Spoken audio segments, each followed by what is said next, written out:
కంచికామకోటి పీఠాధిపత్యం వహించినటువంటి మహాపురుషులు చంద్రశేఖరేంద్ర సరస్వతి మహాస్వామి వారు మహాత్మా గాంధీతో మాట్లాడవలసి వచ్చినప్పుడు గోశాలలో కూర్చుని మాట్లాడారు. గోశాల అంత పవిత్రము. గోశాల తర్వాత మళ్ళీ అంత పవిత్రమైనటువంటి రెండవది ఎప్పుడూ భగవంతుడికి సంబంధించిన మాటలు మాత్రమే మాట్లాడేటటువంటి నోరు. ఎందుకంటే గో అన్న శబ్దానికి రెండు అర్థాలు ఉన్నాయి, రెండేమి ఇంకా చాలా అర్థాలు ఉన్నాయి. గో అంటే ఆవు, గో అంటే వాక్కు. ఎప్పుడూ భగవత్ సంబంధమైన వాక్కులే తన నోటిలో తిరిగేటటువంటి వ్యక్తి ఎవరున్నాడో ఆయన కూడా అంత పవిత్రమైనటువంటి స్థితిని పొంది ఉంటాడు. ఆయన నోటి నుండి వచ్చిన వాక్కు అంత పవిత్రమై ఆ ఆశీర్వచనము మిమ్మల్ని ఉద్ధరించగలిగినదై మీకు అంగరక్ష కల్పించగలిగినదై ఉంటుంది. గోవులు తిరిగిన భూమి అంత పవిత్రమై ఉంటుంది. అందుకే గోవుని ఎప్పుడూ కూడా మోదకూడదు, అంటే దాన్ని కొట్టడం కానీ ఇబ్బంది పెట్టడం కానీ ఎన్నడూ చేయకూడదు. అది చాలా పెద్ద దోషమై కూర్చుంటుంది. సేవించగలిగితే గోవుని సేవించడం, సేవించలేకపోతే కనీసం ఒక్క నమస్కారం చేసి విడిచిపెట్టడం. అందుకే సాధు గోమాత భరతభూశ్వాసకోశ మరియు నద్దాని బంధింప నుడికిపోదెవటదలమునకను మూయువాని కడుపు అంటారు విశ్వనాథ సత్యనారాయణ గారు. ఆయన అన్నారు, గోవుని కాని బంధించినట్లయితే, గోవుని కట్టేసినట్టయితే, కట్టడం అంటే అది రాట కట్టడం కాదు, దానికి ఇబ్బంది కలిగేటట్టుగా కట్టేస్తే, దానికి ఏదైనా హాని చెయ్యడానికి కడితే, అలా చేసినట్లయితే అది భరతభూ శ్వాసకోశ, మన భరత భూమికంతటికి ఊపిరితిత్తులు లాంటిది గోవు. దాన్ని కానీ అలా బంధించి హింస పెట్టడం కానీ ఏదైనా చేశారా, వటదళంబున కనుమూయువాని కడుపు ఉడికిపోదే. మర్యాకు మీద పడుకునేటటువంటి వటపత్రశాయి అయినటువంటి ఆ కృష్ణ భగవానుడి యొక్క కడుపు ఉడికిపోతుంది. అంత ఆగ్రహాన్ని పొందుతట్టయిన. అందుకే పరమేశ్వర ఆగ్రహాన్ని పొందడానికి హేతువు గోవుని ఇబ్బంది పెట్టడం. పరమేశ్వరానుగ్రహాన్ని పొందడానికి తేలిక మార్గము గోపూజ.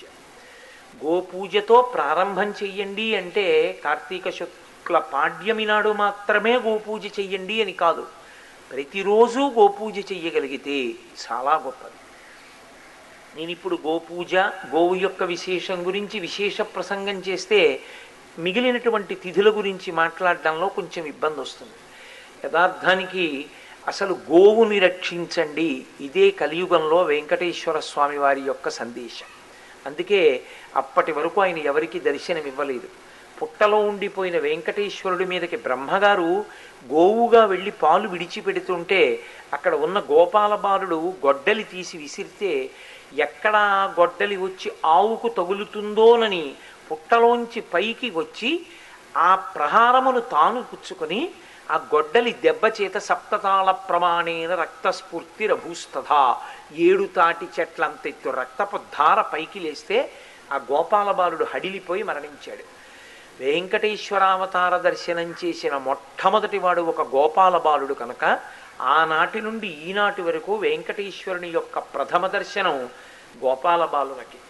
ఇప్పటికీ ఆనంద నిలయంలో సుప్రభాతం అవగానే కాగడా వెలుతురులో ఆయన్ని మొదటి దర్శనం చేసేటటువంటి వ్యక్తి గోపాల బాలుడే. గోవుని రక్షించడం కోసం వెంకటేశ్వరుడంతటి వాడు గొడ్డలి యొక్క దెబ్బతిని 7 తాటి చెట్ల ఎత్తు రక్త ప్రవాహాన్ని పైకి చిమ్మింపచేశాడు. అంటే గోవుని రక్షించండి, గోవుని రక్షించడానికి నేనే పుచ్చుకున్నాను గొడ్డలి దెబ్బ, మీరు ఎంత జాగ్రత్తగా గోవుని రక్షించవలసి ఉంటుందో ఆలోచించుకోండి అని మనకి పరమేశ్వరుడు ఉద్బోధ చేశాడు. అంత గొప్పది గోపూజ. శుక్లపక్షంలో విధియ తిథి, ఇది 2 ప్రయోజనములను వనగూడుస్తుంది. యజమానికి ఎప్పుడూ ఒక ఇబ్బంది ఉంటుంది. అతని నక్షత్రమునకు గండకాలం ఉంటుంది. ఆ గండకాలంలో తగినంత ఉపాసన బలం లేకపోయినట్టయితే భగవదనుగ్రహాన్ని తెచ్చిపెట్టుకోగలిగినటువంటి సమర్థత పొందినవాడు కాకపోతే, ఆ భక్తి తత్పరత కలిగినటువంటి హృదయం ఉన్నవాడు కాకపోతే తేలికగా కబళిస్తాయి అపమృత్యు దోషాలు. ఇటువంటి అపమృత్యు దోషం ఏదుందో అది ఇబ్బందికరం. ఎందుకంటే ఆ తరువాత భార్యాబిడ్డలు ఇబ్బంది పడతారు.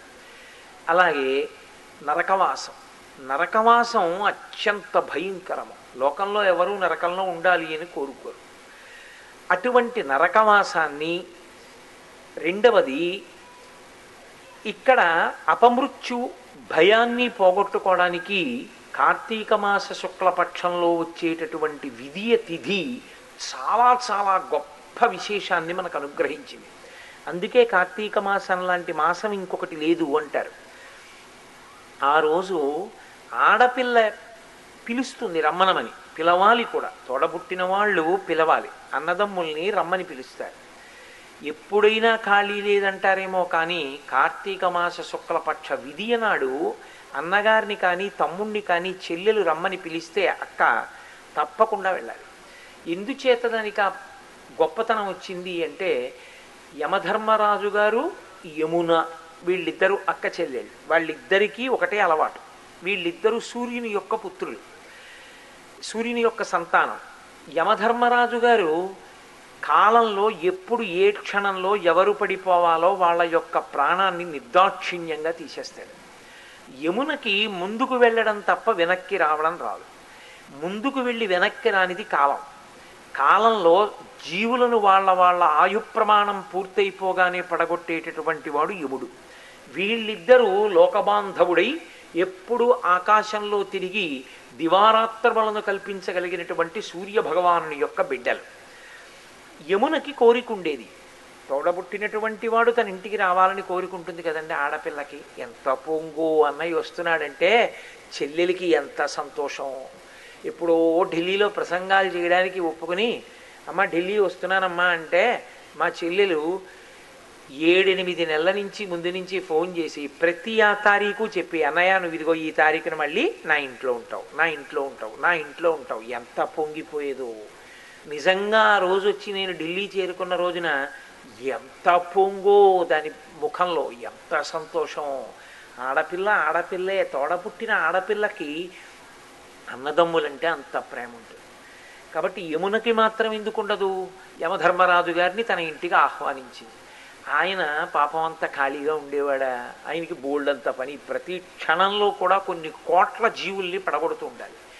అంత ఖాళీ ఎక్కడుందమ్మా, అంత తీరుబడి ఎక్కడుంది, ఎక్కడ రాగలను అనేవాడు. ఏదో మొత్తానికి ఒకరోజు ఖాళీ చేసుకుని యమధర్మరాజు గారు కార్తీక శుక్లపక్షంలోనటువంటి విధియ 2వ తిథి నాడు యమున ఇంటికి భోజనానికి వెళ్ళాడు. భోజనానికి వెళ్ళడము అన్న మాట ఎందుకు వాడారో తెలుసా అండి? పెద్దలు ఇంటికి వస్తే దేవతార్చనకు వచ్చారంటారు. ఆయన ఎంత మహాత్ముడైనా కావచ్చు, అక్క చెల్లెలు ఇంటికి వెళ్ళినప్పుడు మాత్రం భోజనానికే వెళ్ళాడు. ఎందుకో తెలుసా?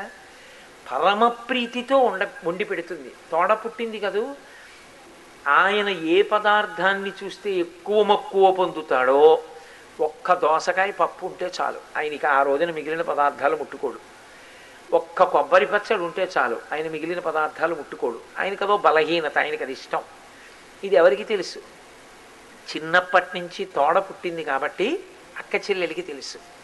అన్నయ్యకి దోసకాయ పప్పు కానీ వండామా, ఇక మిగిలిన పదార్థాల వెనక చూడడం, ఏదో నైవేద్యం పెట్టుకున్నాడు కాబట్టి నోట్లో వేసుకుంటాడు. ఆ దోసకాయ పప్పు ఒకటే చాలు వాడికి. కొబ్బరికాయ పచ్చడి ఉందా, అన్నయ్య అసలు ఇంకా పప్పు ఉందో కూర ఉందో ఏమీ చూడదు, ఒక్కటి చాలు అన్నయ్యకి, అంత ఇష్టం. కాబట్టి ఇప్పుడు ఏం చేస్తుంది ఆ చెల్లెలు? ఏవేవి అన్నయ్యకి ఇష్టమో అవన్నీ వండుతుంది. అవన్నీ వేసి పెట్టడంలో కేవలం భోజనం కాదు, ప్రీతి అన్నయ్య మీద. ఎంత సంతోషమో!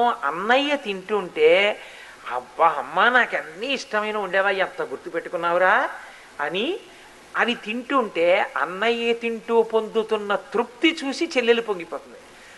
ఇంత పిచ్చి తల్లి నా కోసం ఇన్ని వండి పెట్టిందా అని ఆ చెల్లెలి ముఖం వంక చూసి ఆమె ప్రేమకి అన్నయ్య పొంగిపోతాడు. కాబట్టి కడుపు నిండా యమధర్మరాజు గారికి అన్నం పెట్టి సంతోషంగా తిన్నాడు.